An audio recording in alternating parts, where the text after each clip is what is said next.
Подготовките течат во најдобар ред. Оваа година по 7 пат во Националната установа Центарот за култура Антон Панов во Струмица ќе се случува настанот, значи во сабота по повод 3 декември Светскиот ден на лицата со попреченост. Тоа ни стана како традиција на нас како здружение и на општина Струмица. Значи публиката ја прифати манифестацијата. 2017 се одржа првата ревија, модна ревија "Убави сме, свои сме", и од тогаш на се до ден денес манифестацијата расте, публиката ја сака и учесниците се зголемуваат, односно бројот на учесници. Оваа година на наше големо задоволство имаме најмногу учесници од другите градови на Македонија, значи освен Струмица, тука се учесници од цела Македонија, да кажем, и ние како домаќини верувам дека ќе бидеме добри, ќе бидеме гостопримливи на нашите гости и дека се ќе помине во најдобар ред. Ќе испратиме заедно една силна порака дека лицата со попреченост се тука и дека не треба тоа да биде само еден ден, туку сите 365 дена во годината. Само да подсетиме, во Центарот за култура на една импровизирана модна писта, би рекол, или патека, каде што лица со попречености ќе продефилираат заедно со лица јавни личности, ако не се лажам. Да, за втор пат, значи 5 модни ревии, ревиите се одржуваа по импровизирана модна писта. Веќе е втора година поред се монтира таа модна писта и навистина чувството е како да си на вистинска модна ревија.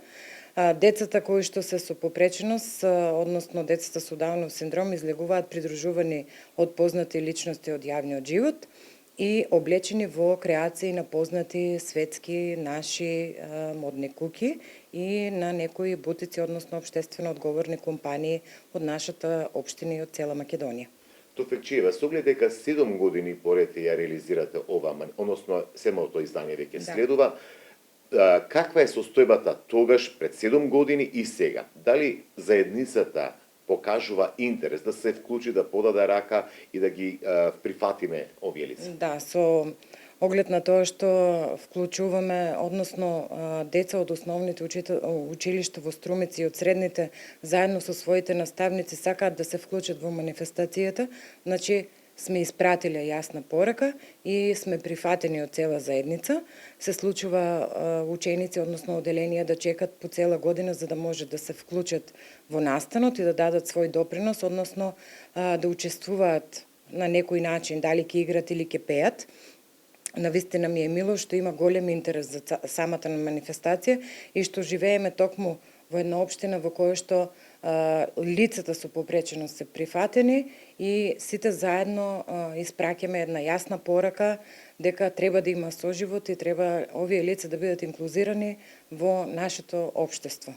Реков на почетокот дека се вклучуваме директно од клубот за поддршка на лицата и семејствата кои што имаат деца или пак млади со Даунов синдром.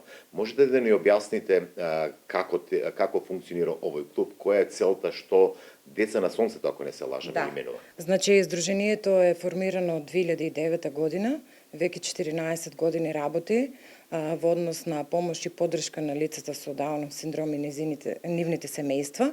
Оваа година, со поддршка од општина Струмица, се формираше, се регистрираше како проект овој клуб тука каде што сте вие, клуб за помош и поддршка на деца и младенци со Даунов синдром, деца на сонцето. Клубот е отворен за нашите членови 5 дена во неделата по 4 часа, ја добиваат потребната поддршка од дефектолог, социјален работник, дури имаме и психолошка поддршка за родители и ние како родители едни на други снели сме тука да си дадеме поддршка во соочувањето на секојдневните проблеми и предизвици кои што секое дете, односно секое лице ги носи со својата дијагноза.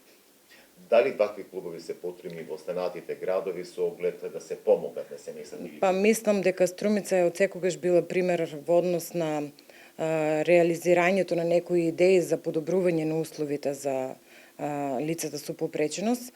Први бевме кои што имавме вклучено лична асистенција во основните училишта на децата со попреченост, вклучени нели во редовно образование и први секогаш даваме добри идеи, односно ги реализираме и ние како семејства сме многу задоволни со тоа што се повеќе се отвараат можности за едукација на нашите деца, односно да можеме да ги осамостоиме еден ден да бидат самостални и да ја прифатат улогата која што ние како општество би им ја дали. За крај, Анче, дали членови од ова здружение Вера, односно ваши членови, ќе бидат утре вечер на Богата писта? Ќе бидат и тоа ми е навистина мило и голем интерес од другите градови. Еве, јавно се заблагодарувам и на вас како телевизија што одвоивте време. Ги поздравувам сите гледачи. Нека бидат со нас, вие ќе известите како сме поминале. Јас верувам дека се ќе биде добро, ќе видиме едни насмеани лица и ќе усетиме една навистина неверојатна емоција и љубов на самиот настан.